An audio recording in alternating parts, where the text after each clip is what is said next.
bugun O'zbekiston butun dunyoda inson madaniyatini o'sha o'z holiga kelishini juda ham xohlayapti va shu ma'noda bugun Markaziy Osiyo o'laroq dunyoga chaqiriq bilan chiqyapti desak, menimcha to'g'ri bo'ladi. The International Congress Central Asia shared spiritual and educational heritage, shared future, brought scholars, cultural leaders and experts from across the region and Azerbaijan to the Center for Islamic Civilization in Tashkent.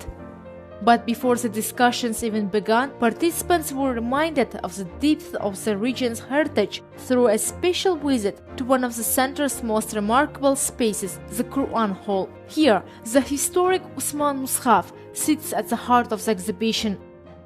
Bu Qur'on atrofida 114 ta yana mushaflar joylashgan. Chunki muqaddas Qur'oni Karimimizda 114 ta sura bor. Islom sivilizatsiyasining markazini marvarati desam bo'ladi. Regional cooperation extends far beyond economics. It is grounded in shared cultural and spiritual traditions. From filmmakers and youth to historians and researchers, this Congress brings everyone to protect region's cultural memory. Historically, Central Asia has played a major role in the development of Islam, science and the arts. The Congress explored practical ways of collaboration in these fields. Markaziy Osiyodagi mana shu hamkorlik umuman o'z davrida juda katta inson taraqqiyoti uchun ulush bera olganini tushunish mumkin bu markazda va bugun aynan o'sha tarixga murojaat qilaroq, ya'ni biz kelajakka katta umid bog'ladik. Nearly 300 scholars, cultural specialists and educators took part. Şunki kongresin esası vazifelerinin biri bizim halklarımızın qadimetde, tarixte birliği, dostluğunun şunki güllerde de bir kaza devletlerinin liderlerinin, devlet baştorlarının bir taifsiz tağallaları ile devam ettirilýändigini ýene bir gezek suud etdi. The choice of venue, the Center for Islamic Civilization in Tashkent, symbolizes how the region's long intellectual tradition.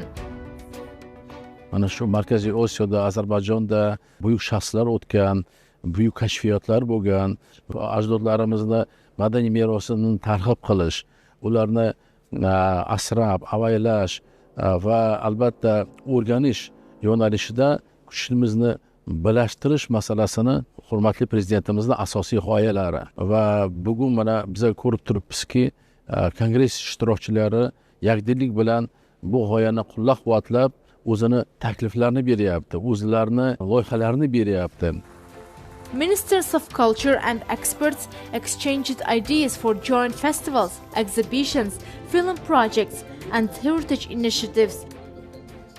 Biz bundan sonra Kazakistan Akademisi ile Abay Konambayevi, Muhtar Ağayozoğlu, Tacikistan Akademisi ile Abdurrahman Camini, Kırgızistan Akademisi ile Çingiz Aytmatov'un iyisini, Türkmenistan Akademisi ile Mehtungül Faragi'nin eserlerini birce tedkik edip öğrenmek için yeni niyetler elde ettik.